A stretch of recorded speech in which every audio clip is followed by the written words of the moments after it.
My name is Amelia, and this is the account of the evening my family finally demonstrated I was an outsider. I arrived at my sister's nuptials anticipating a joyful occasion, ready to pose for photographs and fulfill my usual role as the dutiful daughter. However, from the moment I entered, an unsettling feeling washed over me, and then I noticed it. My designated spot wasn't at the central family table, nor even within the main hall, but rather positioned outside, near the cloakroom. Initially, I assumed it was an error, but it wasn't. It was a clear message: you are insignificant. Yet, the consequence of long-term marginalization is that the individual eventually ceases to strive for inclusion. That night, I made a pivotal decision, and the subsequent events? Let's just say they took everyone by surprise. I drove into the parking area of the Grand Estate, my grip on the steering wheel a tad too firm.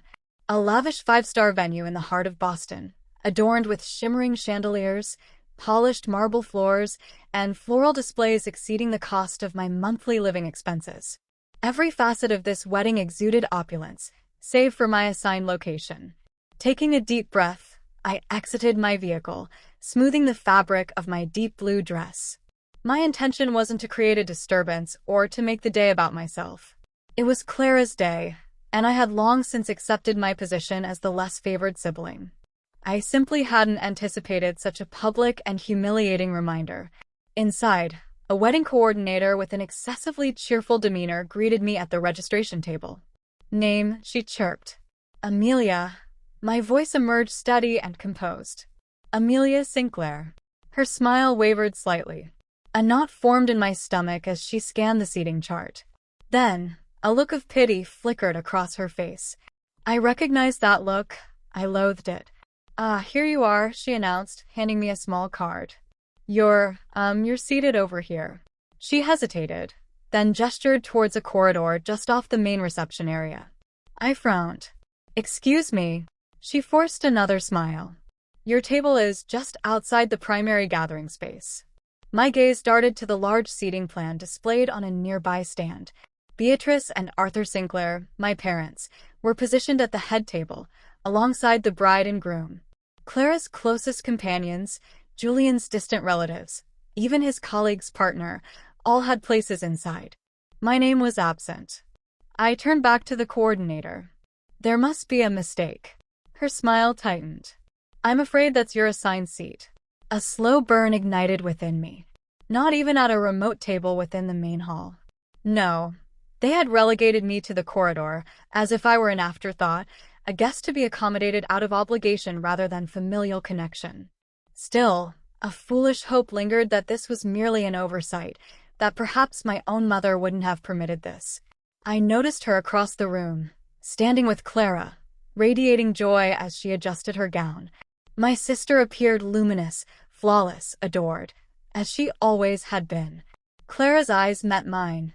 She tilted her head, and then a smirk played on her lips. That smirk conveyed everything. I compelled myself forward. "Mom," I said, keeping my tone light, "could I have a word?" Beatrice barely acknowledged me. "Oh, darling, now isn't the right moment. Can't you see we're busy?" "It will only take a moment," I said through gritted teeth. She sighed, annoyed but obliging, and stepped aside. Clara, naturally, remained put, her smirk widening. "I just checked my seating," I stated. "It's in the corridor." Beatrice offered a dismissive hum. "Well, we had to prioritize immediate family at the main tables, Amelia." I blinked. "Immediate family?" "I am immediate family." Beatrice let out a forced, airy laugh, as if I had uttered something preposterous. "Oh, sweetheart, don't be so dramatic." Clara finally interjected. "Did they get your seat wrong?" "Wow, that's unfortunate." Her voice dripped with insincere sympathy. "You know how chaotic wedding planning can be. So many tiny details, things get missed." Her eyes gleamed with amusement. She knew this was no accident. I turned back to my mother. "Mom, do you really think it's acceptable for me to be seated outside the reception hall, away from everyone?" Beatrice sighed again, clearly bored with the conversation. "Amelia, don't make a fuss. It's Clara's special day. Just be grateful you're here." "Grateful?"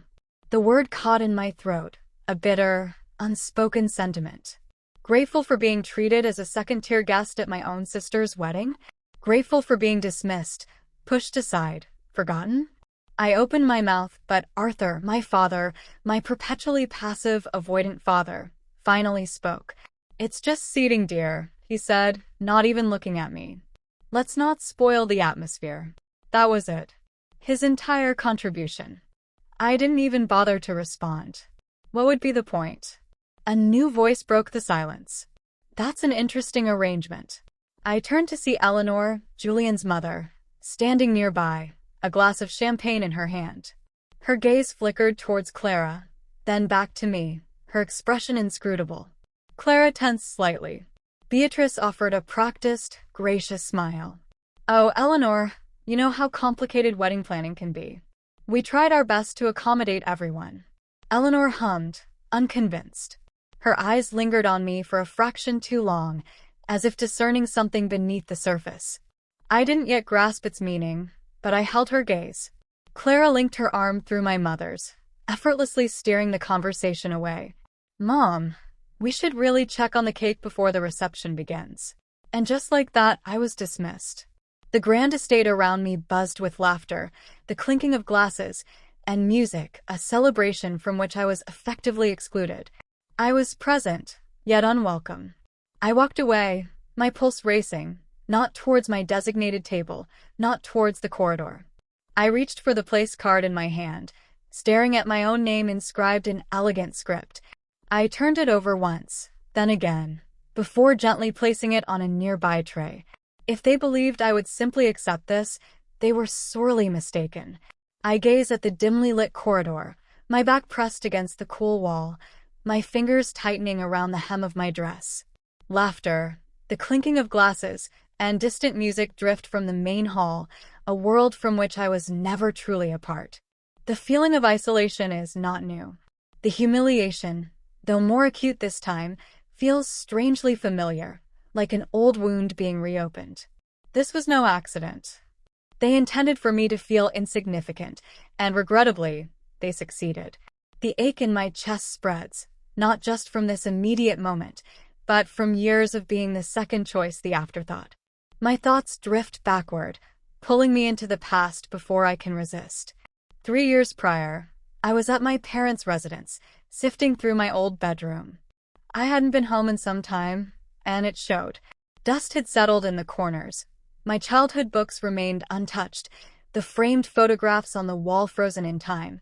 High school, university, everything before I ceased trying.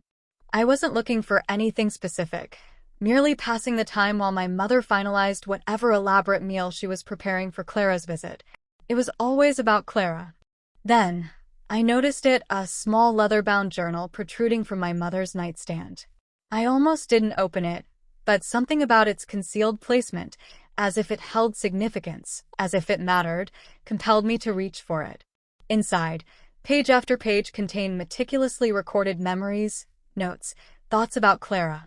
Her birthdays, her achievements, her struggles, her favorite foods, the names of her childhood friends, even a list of gifts she had adored and those she had pretended to like out of politeness.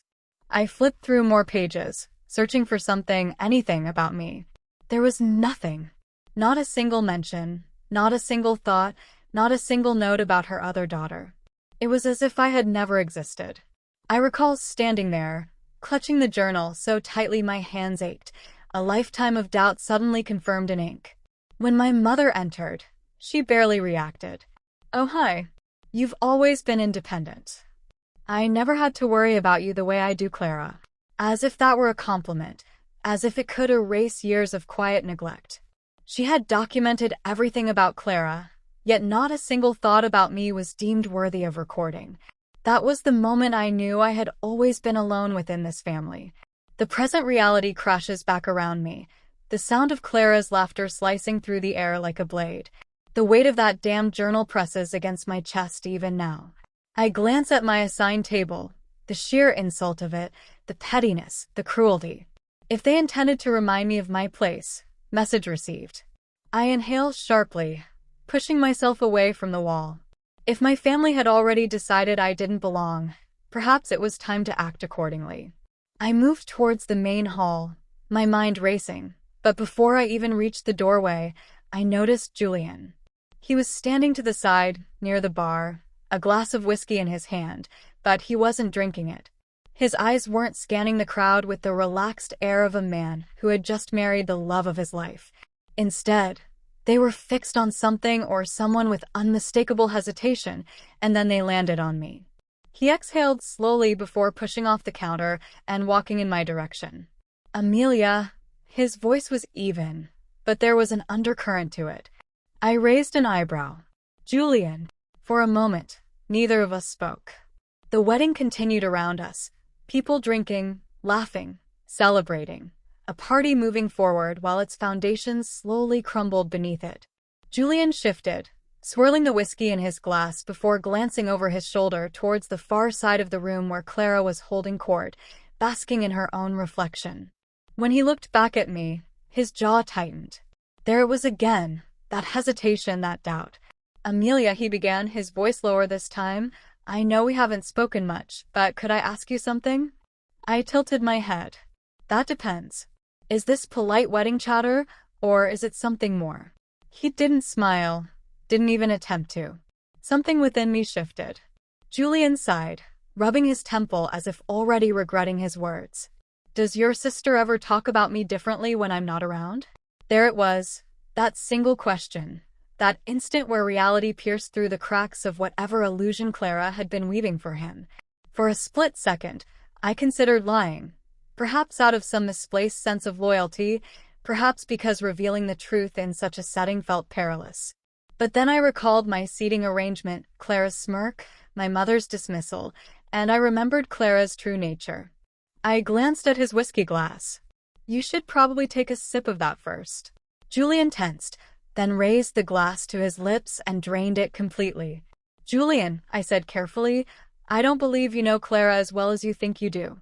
His jaw tightened. I was afraid of that. Silence stretched between us, thick and suffocating. She's been acting differently, he finally said, his voice quieter now, tinged with something akin to frustration. Controlling. There are things she doesn't want me to see. My stomach churned because, of course, there were. Before I could respond, Eleanor appeared. She approached us, her expression unreadable, but her eyes were sharp, calculating.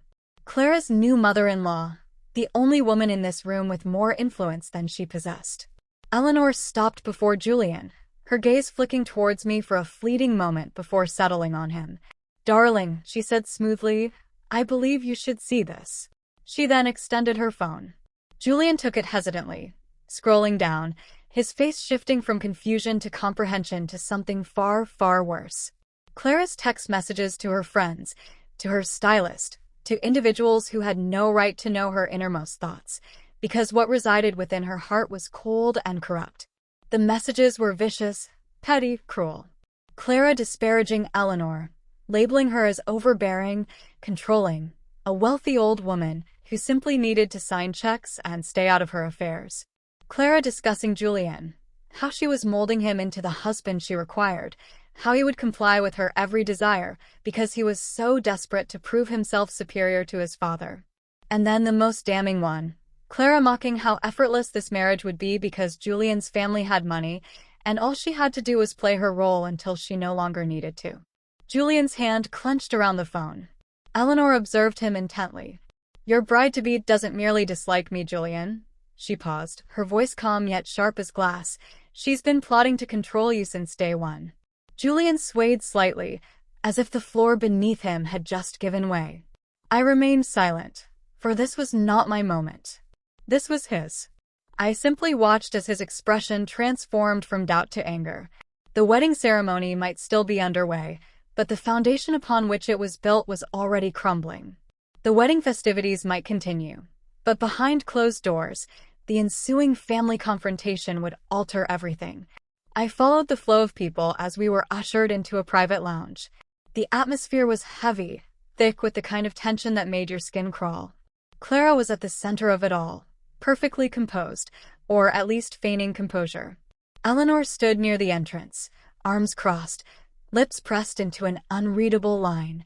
Julian lingered by the bar, his whiskey untouched, his shoulders stiff, Beatrice, naturally, was already speaking, already attempting to smooth things over, already offering excuses. "This is all just a misunderstanding," she said, offering a strained, insincere smile. "Emotions are running high. It's a wedding after all. Let's not let a little family tension." Eleanor cut her off. "Family tension?" she echoed, her eyes narrowing. "Beatrice, this isn't tension. This is a revelation." Clara let out a derisive scoff, crossing her arms over her designer gown. "You've seriously dragged us in here for this?" She turned towards Julian, her voice dripping with saccharine sweetness. "Sweetheart, tell me you don't actually believe this nonsense." Julian didn't respond. He didn't even look at her. Beatrice reached for his arm, her voice softer now. "Julian, darling, you have to understand, Clara has been under a great deal of stress.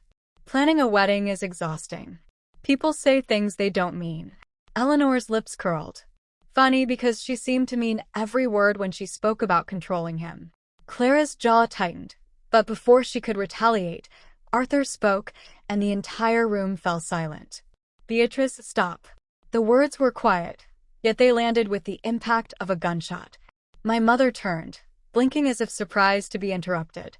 My father was not a man prone to raising his voice, not a man who typically intervened, but tonight, something had shifted. "You've protected Clara her entire life," he said, his voice weary, laden with an emotion I couldn't quite identify, "and look what it's turned her into."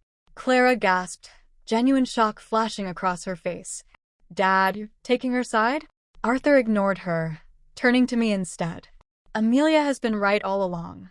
The words resonated in my ears. My breath caught. My mother physically recoiled. For the first time in my life, my father was choosing me. Beatrice shook her head, laughing nervously as if this were some kind of mistake. "Arthur, don't be ridiculous. Clara is a liar." Julian spoke before he even realized it, his voice raw, as if he were just now awakening to the fact that he had been sleeping beside a stranger. Clara paled. "Excuse me." I took a slow step forward, locking eyes with my mother. I needed her to comprehend this moment. I needed her to feel its weight. "If you continue to cover for her," I said quietly, "you will lose more than just me, Mom." For the first time, Beatrice faltered. Clara noticed it, and she panicked, her voice sharpening, desperation creeping in. "You're all turning against me because of her." Eleanor let out a slow breath, taking a sip of her drink before delivering the final blow. "We're turning against you because we finally see you for who you truly are." Clara physically flinched, her breath catching, her eyes darting from face to face. She had always been in control until now. A wounded animal is the most dangerous kind, and Clara had no intention of going down without a fight. The air in the private lounge was suffocating, charged with something electric, something sharp. No one moved, no one spoke, as if any sudden motion might detonate the tension coiling in the room. Clara stood rigid, her breath shallow, her fingers clutching the fabric of her gown so tightly that the seams strained.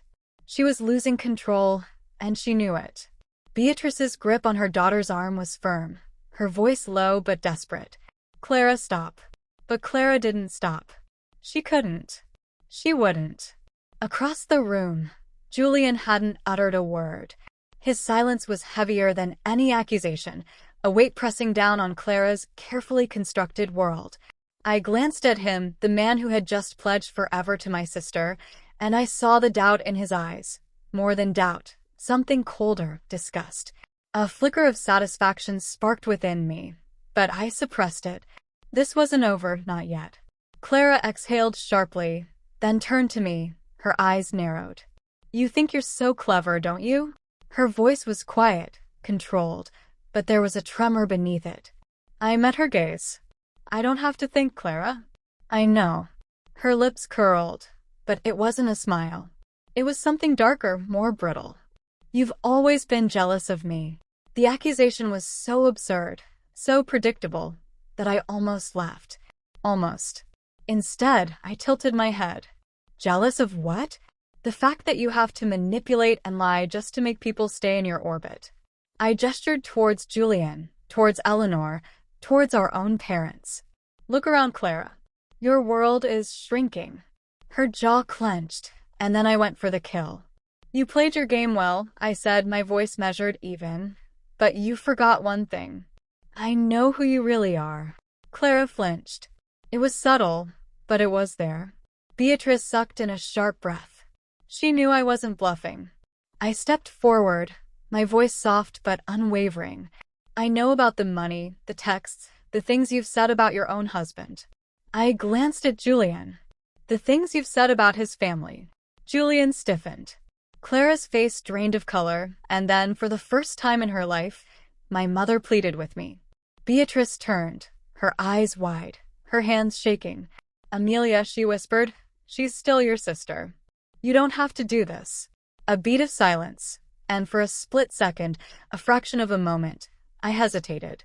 Not because I felt sorry for Clara, but because my mother had never looked at me like this before, like she needed me, like she was afraid. But the hesitation was fleeting because I knew if the roles were reversed, Clara wouldn't hesitate, and she proved it when she snapped. You're all turning against me because of her.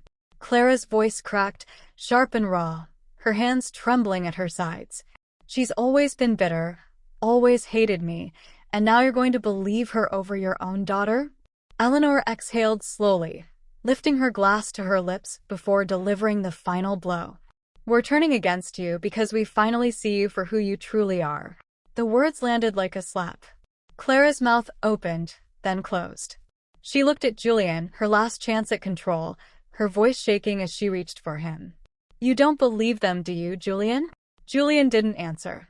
That silence, it was her death sentence. Clara's breathing hitched, her panic now palpable, and then she lunged forward, her expression twisted with fury. But this time, I wasn't backing down. Clara's hand swung towards me, fast and reckless, but I barely flinched. I didn't have to move. I didn't have to cower because the difference between us was clear now. I wasn't afraid anymore. Clara was the one losing control, and everyone in the room knew it. Her palm cut through the air, a flash of anger, of desperation, but before it connected, Eleanor stepped between us. Clara collided with her instead, stumbling back, gasping. The sheer force of her own reckless movement sent her off balance, right into the entrance of the main hall. And now there was no hiding. The music stopped, conversations ceased. Every guest in the reception turned towards the spectacle unfolding at the entrance.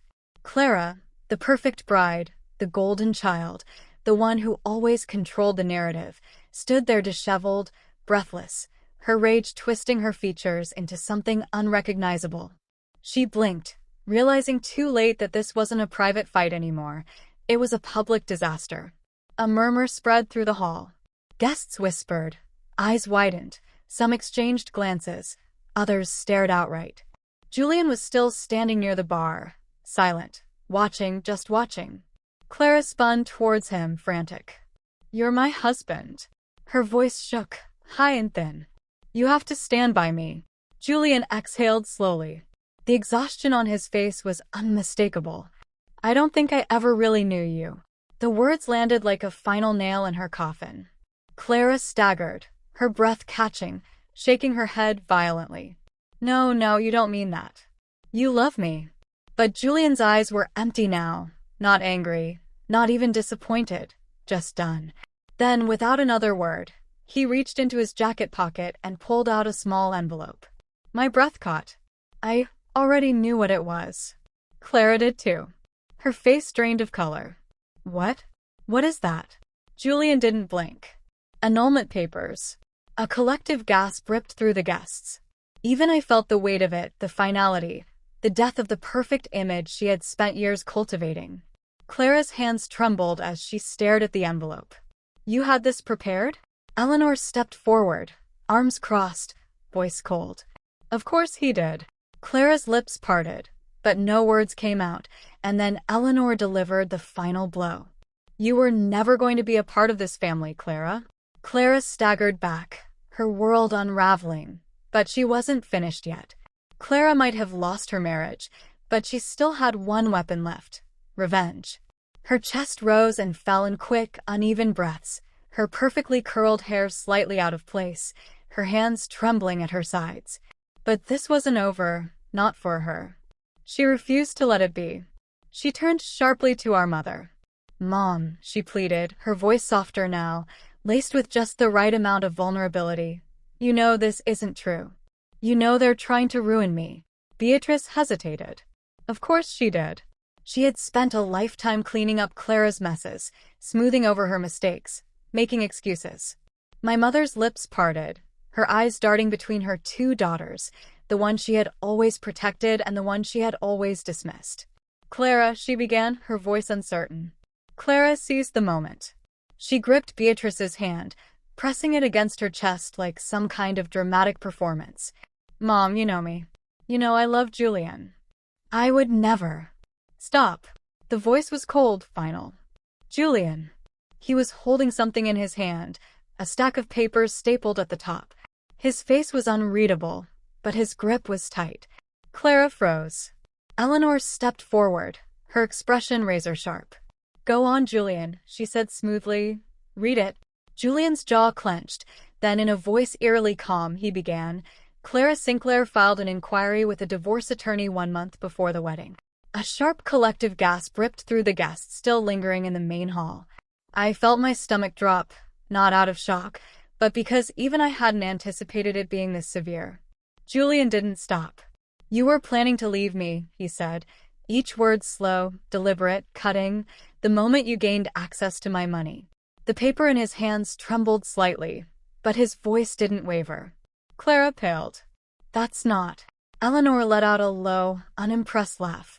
"Oh, sweetheart, don't even try." She tilted her head. "That's a legal document. You know, the kind that doesn't lie." Clara's confidence shattered. The room was spinning out of her control, slipping through her fingers like sand. Julian took a step closer. "Was anything ever real, Clara?" His voice was raw, not angry, just exhausted. "Did you ever love me, or was I just another accessory for you to showcase?" Clara's lips quivered, her eyes darting around the room, searching for someone, anyone, to support her. And then, as if driven by pure survival instinct, she spun towards me. "This is all your fault," she snapped, her voice rising, cracking. "You've always been jealous of me." There it was, the same tired accusation, but this time it didn't land because, for the first time, I didn't care. I didn't rise to the bait. I didn't argue. I didn't give her what she wanted. I simply looked at her and said, "No, Clara, this isn't my fault." She flinched. "This is who you've always been." Her breath hitched. I stepped forward. I didn't raise my voice. I didn't have to. "You manipulate, you lie, you take and take and take, and when things go wrong, you blame everyone but yourself." Beatrice gasped softly, as if hearing the truth for the first time. Clara shook her head violently. "No, that's not true." "Mom, tell her she's wrong." But Beatrice didn't move. She just stared, and for Clara, that silence was worse than any insult. She stumbled back, realization dawning. She was lost. Clara looked around the room, seeking someone to take her side, but for the first time in her life, no one did. As the weight of her actions settled in, Clara realized there was only one thing left to do: disappear. But first, she fought. Her breath was uneven, her face pale beneath the estate lights. She looked around the room, scanning for someone, anyone, to stand by her side. For the first time in her life, no one did. The guests stared in stunned silence. Some whispered behind raised hands, some avoided eye contact altogether. Even Beatrice, her greatest defender, her most loyal enabler, said nothing. Clara stumbled back, her manicured nails digging into her palms. Then slowly she laughed. It was bitter, hollow, not the laugh of a woman who had won, but of someone who refused to believe she had lost. "You all think you're better than me?" she sneered, her voice unsteady. "Just wait. None of you will be anything without me." No one reacted. No one rushed to tell her she was wrong. She gritted her teeth, shaking her head as if trying to will the moment into something else, and then our eyes met. I stepped forward, not out of pity, not out of cruelty, but because I needed her to hear this. For the first time, Clara looked small. "You spent your whole life making sure I felt invisible," I said, my voice steady, unwavering. "But look around, Clara." I watched as her throat bobbed, as her breath hitched. You're the one no one sees anymore." She blinked, and for a split second, something in her cracked, then just as quickly, she shoved it down. She stepped back, shaking her head, laughing again, but there was nothing behind it. "No, no, you don't get to do this," she spat. "You don't get to be the hero in this story." I exhaled slowly.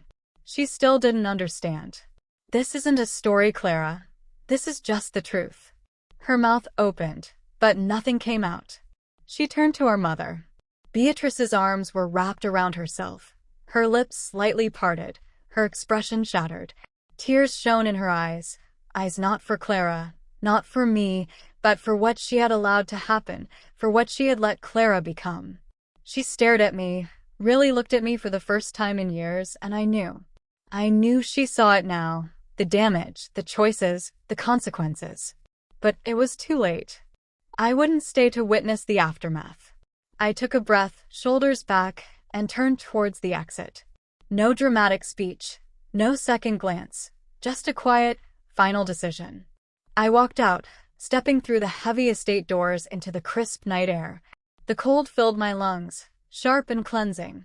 And as I stood there, gazing at the city lights stretching out beyond the courtyard, I felt it, a new beginning awaited beyond the doors. The past might still linger, but I had finally learned that not all endings required closure. It had been a week since the wedding, a week since I had walked out and left them all standing there, staring speechless, unsure how to proceed without me playing my assigned role. The repercussions unfolded swiftly. I glanced at my phone, scrolling through the missed calls and unread messages. Most were from my mother, some apologetic, some defensive. Beatrice Sinclair didn't know how to lose. She didn't know how to navigate a world where I wasn't desperately seeking her approval. Clara, in contrast, remained silent. No social media posts, no cryptic captions, no meticulously crafted illusions of perfection. She had vanished from public view like a disgraced monarch, disappearing from the annals of history. And the family group chat, still active, still buzzing with updates, jokes, inside references, just without me. I should have felt hurt. I should have felt the sting of exclusion, but I didn't. For the first time, I didn't need to be part of something that had never truly included me to begin with. The call came later that evening. I let it ring twice before answering. Beatrice's voice was hesitant. "I know I've made mistakes," she said, as if it were a simple admission. I remained silent. She exhaled shakily. I don't know how to fix this." I closed my eyes, leaning back against my couch. There was nothing to fix. Some wounds never heal. Some shouldn't. But I didn't voice those thoughts. I said nothing. She waited, as if hoping I would provide her with a solution, tell her how to make everything right. But I wouldn't, and eventually she realized it. "I just wanted you to know," she murmured before the line went dead. Later that night, I received another message. Not a voicemail this time, not a plea, but an invitation. Dinner, a quiet, unspoken truce. For the first time, I considered declining, not out of anger, not out of resentment, but because I no longer needed their validation. I stared at the message, at its implied weight, and I realized something profound. This was no longer about them choosing me. It was about me choosing myself. I walked through my apartment, pausing by the small bookshelf near the window. Old photographs rested there, framed moments from a life I had once desperately yearned to belong to. I picked one up by a holiday photo from years ago. Clara, front and center, radiant as always. Beatrice beside her, her hand resting on Clara's shoulder, and me positioned at the edge of the frame, like an afterthought. I placed it back down and didn't pick it up again. Instead, I moved towards the window, inhaling the stillness of the night. The city stretched out before me, vast and full of possibilities, and for the first time, I truly felt it, freedom.